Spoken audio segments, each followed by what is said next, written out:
Hello and welcome back to the channel, and welcome back to our series Fall 2025 Migration from Northeast Ohio to Sanibel, Florida via Texas. Right along the way, I know. Anyhow, in the first two episodes we saw our trip from Northeast Ohio to Texas. We had a little tragedy along the way, lost Mrs. E-Hermes for the trip. She's back home now. In episode 2 you saw the modifications we had done to the Casita. That was a short episode, but just showed you the work we had done and why we came this way. And now episode 3 is going to be a little bit different than I had originally envisioned. Originally, we planned to take a nice relaxing tour, stop at some wineries, stop at some campgrounds, do all those things. But that was when I thought Mrs. E-Hermes was going to be with us. Now that she's not with us and she's back in Ohio, there's really no reason for me not just to get the truck and the camper back to Florida as quick as I can so that I can go back to Ohio myself and deal with the family issues. So that's what we're going to do. It's going to go from a relaxing trip to a mad dash. It's about 1,215 miles, and I think it'll take about 24 hours to get there. I'll sleep a little bit while I'm charging and just try to get there as quick as I can. I do think I'll stop the last day and use a campground, dump the waste tanks, fill the water tank on the camper so it's ready to go for our next trip when Mrs. E-Hermes is ready to join us. So come along with us. Welcome back to E-Hermes, your electric adventure travel channel. Please remember to subscribe, hit the like button, and hit that bell button to be notified of our upcoming content. Well, we got a little bit later start than we wanted. It took him all the second day to finish up the refrigerator in the Casita. But it is 5:30 Central Time, 6:30 Eastern Time. And we have, as you can see, exactly 1,200 miles to go. We have a 95% state of charge. We're going to try to get down to Houston and around Houston and charge just on the east side of Houston. And then we'll pick the next charger off that. Here we go.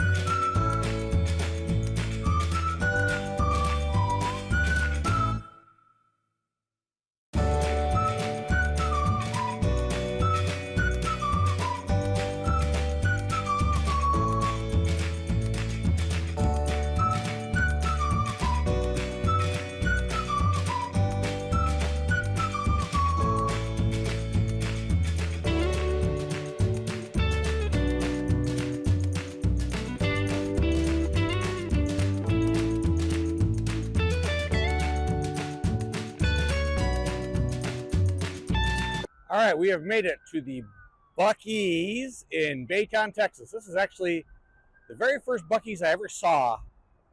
I was quite amazed, still am at the size of these. Anyhow, one of the whole sets of chargers is down, so I had plenty of room to pull in front of ones that are offline anyhow, and stay out of everybody else's way. We'll be charging up here for about 30 minutes probably. We got here at 32%. I only need to get to 80%.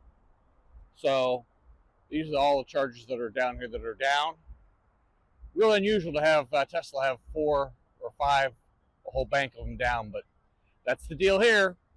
So we'll be back on the road, and I don't know where our next stop is. Probably not in Texas. I think we'll actually get through Texas. We're through Houston now. Maybe we'll have to stop in Beaumont. Maybe we'll get to Baton Rouge. I'm not sure. We'll find out.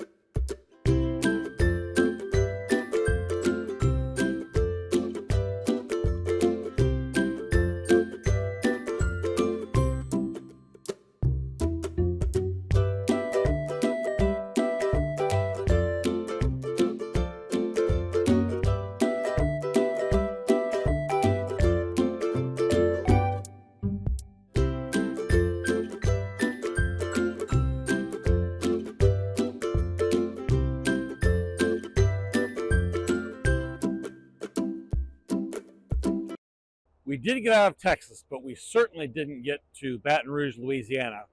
We are currently in Sulphur, Louisiana at the Fairfield Inn and Suites. That's where the Tesla superchargers are. They're here at the end of the lot. It doesn't go around the building. I thought it did, had to back up and go around. So when we're done charging, we will have to back up as far as we can. And then I should be able to swing around because there's nobody else here. We're going to be here while I'm down at 16%. I want to get back up to 80 because it gets a little sparse between here and Baton Rouge and New Orleans. So we'll probably be here about 45 minutes. I'm probably going to take a nap. Relaxed in the camper for a bit, but I was not able to fall asleep. We got about 2 hours to Baton Rouge, 2.5 hours. And I think I'll stop for the night there. I have been driving a little bit expeditiously, so I'm not quite certain I would have made it to Baton Rouge. I'm pretty sure I would have, almost certain I would have, but there's nothing between here and there except this big long bayou. You're on this elevated roadway over the swamp the whole way, and it's not a place I wanted to run out. So discretion being the better part of valor, and besides, I'm very thirsty, and I wanted to stop here at the Pilot Flying J and get a drink. So I have decided to stop here. We'll charge here just while I get a drink, and then we'll get right back on the road. And the parking was pretty easy. Not blocking anybody. Snuck past this van here. So we're in a few empty parking spaces and using one charger. One of the other chargers is also in use. I think it's a Chevy Bolt. So like I say, I'm just gonna walk in here, get some water, maybe go to the bathroom, and then we'll get right back on the road. Well, this is not turning out the way I had hoped. I pulled into Covington, Louisiana with 6%. Thought I could set it for 100%, crawl in the back, sleep for a couple hours. Maybe it would reach 100% by then. There's only one other car here at 4 a.m. But the way this site's laid out, I just cannot get off the road and not be blocking things. So I'm just going to get enough here to get up to about 50%. And then I'm going to continue on to Christian Pass, I think, Pass Christian, Mississippi. We'll get out of Louisiana, get into Mississippi, just into Mississippi. That has a 24 stall supercharger with the new longer cords version 4. And 4 of them are down, kind of like they were at the Buc-ee's earlier today. So hopefully, earlier yesterday, I don't know, earlier on the trip. So hopefully I can pull in parallel there, use those spaces that are available because the chargers are down anyhow, and I can just sit there then and sleep. So that's the plan, but it's about an hour away. I have to get enough charge here to make sure I get there. We're pretty close to that already, so we'll be getting back on the road. So here you can see a little bit better that it's just not going to work. I'm out into the main drive. I'm in where you come off the road into the main drive. I would have to block a whole bunch of spaces. I don't like the way the stalls are perpendicular, and it's just not a good setup for being here any length of time. So we're about up 50% and you're ready to get back on the road. See, it's just bad, bad, bad. Well, good morning. I got here to Pass Christian, Mississippi, between 4 and 5. I'm not exactly sure. It's 7:15 now. I woke up a few minutes ago in the trailer, looked at my phone real quick. It said charging had reached 100% and stopped 5 minutes ago. So I ran out real quick, got unhooked, got the charger plugged back in to the holder, and hopefully I won't get charged any of the idling fees. We are certainly at 100%. And now we'll be headed off to our next charging stop. I think we'll have 3 charging stops today until we get to a campground.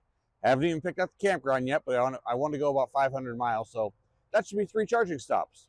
Let's see how they work out. And because the chargers were located at a Buc-ee's, Mississippi, we're able to come right over, get some coffee and breakfast. Hate myself when I get on the scale, but it looks like it's going to be pretty good. The GPS says we have 765 miles to Sanibel. I'm going to stop at a campground tonight, probably at one of the springs up near Ocala. That way I can get a real night's sleep, dump the tanks, fill the water tank, probably take a shower even. I could probably press on and go all the way home, but I don't want to do that after only getting 2 hours sleep last night. So we'll go here. It'll probably take me about 6 or 8 hours to get there, and then I'll just have like 3 or 4 hours tomorrow. That's the plan.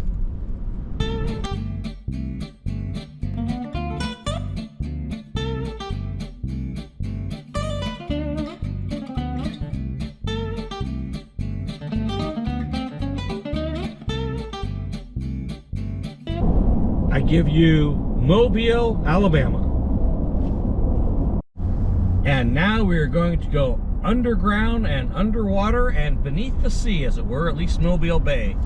We will be below sea level, going underneath Mobile Bay. The tunnel's here because there's a lot of shipping traffic that goes on above us. And when we come out of the tunnel, I believe there is a naval ship that I thought you could see. Maybe you can. Maybe you can't today. This angle. Maybe you gotta be coming the other way. Anyhow, we'll take a look at some more of Mobile Bay. There it is off to the right. Not sure you can see it.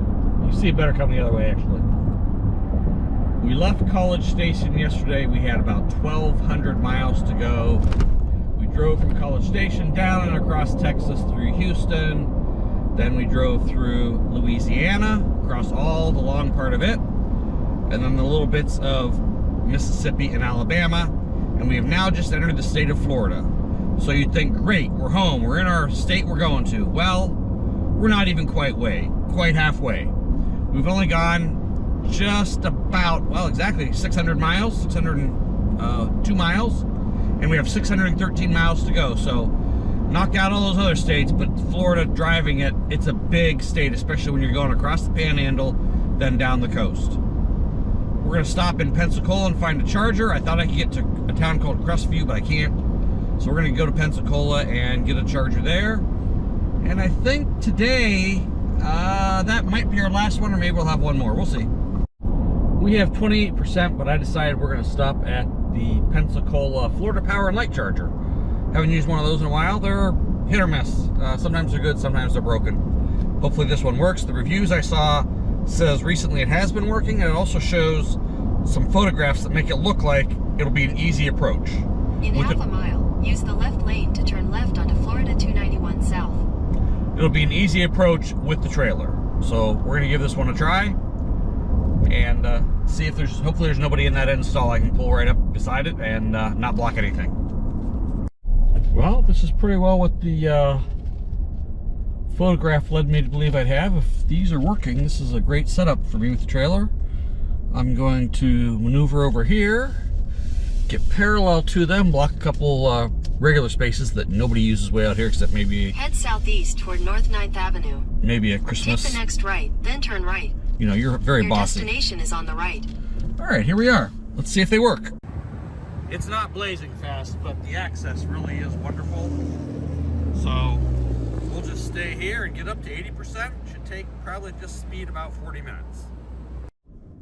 This was a very successful stop. Got up to 80%, and I got a campground reservation. I found a campsite that was available on a Friday night. That's not an easy thing to do with the 50 amp electric hookup especially. But I found one near Ocala.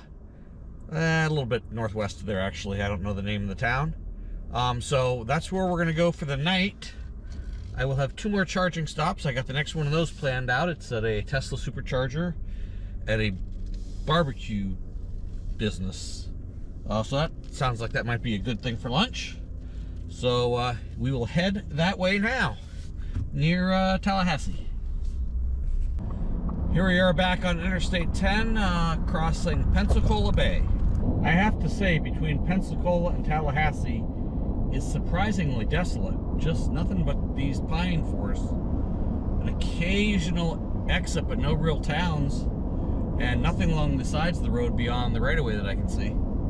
Kind of surprising. All right, we got into the Mariana, Florida supercharger with 3%.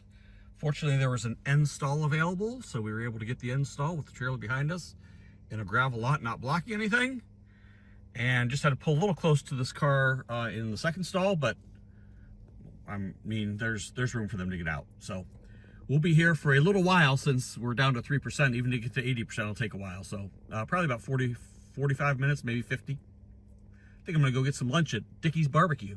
Well, I had a wonderful lunch. They had the special at Dickey's Barbecue. It was pulled pork and a side Caesar salad and macaroni and cheese. Really good. Anyhow, it took almost an hour for that charge. Going from 3 to 80%. That's a lot of energy to put in there. And relatively, I know it seems like a long time, but a pretty short amount of time. So we have one more charging stop in Perry, Florida, and then we'll be to the campground where we should have a 50 amp outlet and we'll charge there overnight. So let's head on down to Perry, Florida. We have made it to the Tesla supercharger in Perry, Florida. When I've been to this location in the past, this has been blocked by internal combustion ICE vehicles, but none here today. And in fact, there was so much space that at the end, I was able to pull in from the end. The trailer took up a couple regular parking spaces, but I'm really only using the one stall that I'm charging at. And took a couple parking spaces, but there's a whole big parking lot over there. So all is good. We're in charge up here to 85% probably. And then we're heading off to the campground where we have a 50 amp outlet, I hope, because once I get there, I'll probably get there with about 5%. So really need that to come through, at least some power there that I can get enough overnight to get to a charger if I don't have the 50 amp. But I'm sure I will. That's what they say they have. And other reviews have said they have it too. So not too worried about it. I always do worry in campgrounds a little bit about whether they're going to work or not. But, you know, they don't have the best maintenance all the time. In any case, I'll get enough power somewhere in that campground. And then I think we'll have one charging stop on the way home tomorrow in, I think we have about 250 miles. So yeah, we'll need one charging stop, probably at the outlet center, and I can't remember the name of it.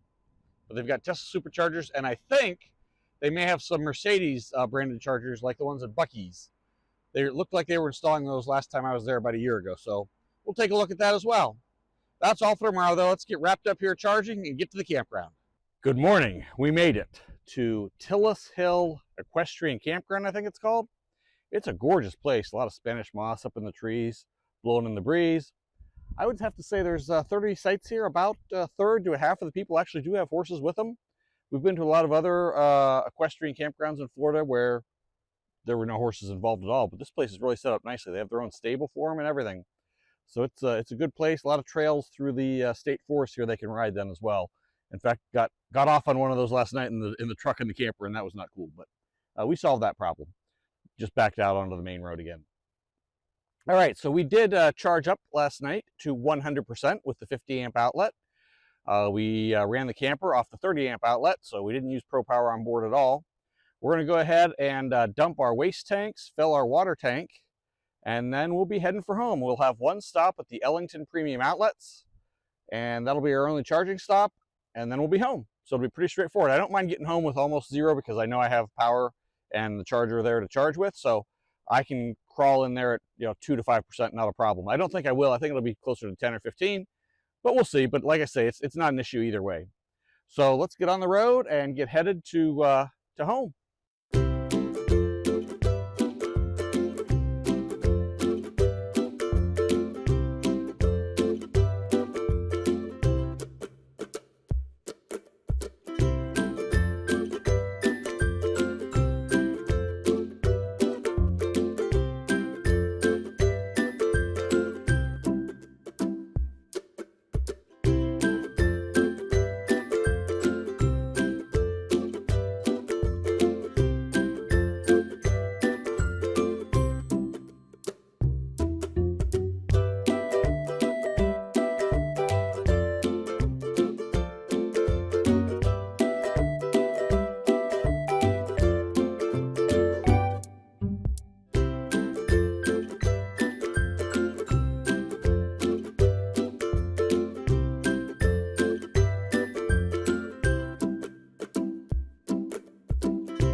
As suspected, the newest chargers at the Ellington Premium Outlet are the Mercedes-Benz branded outlets. I believe they use EV Go or EV Connect, I forget which one, to connect to.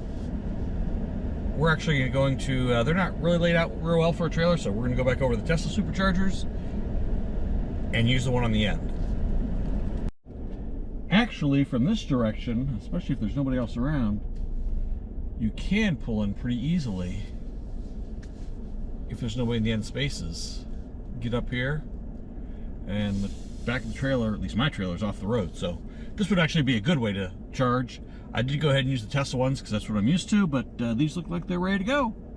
Only 40 cents a kilowatt hour too. That's the other reason I didn't use them.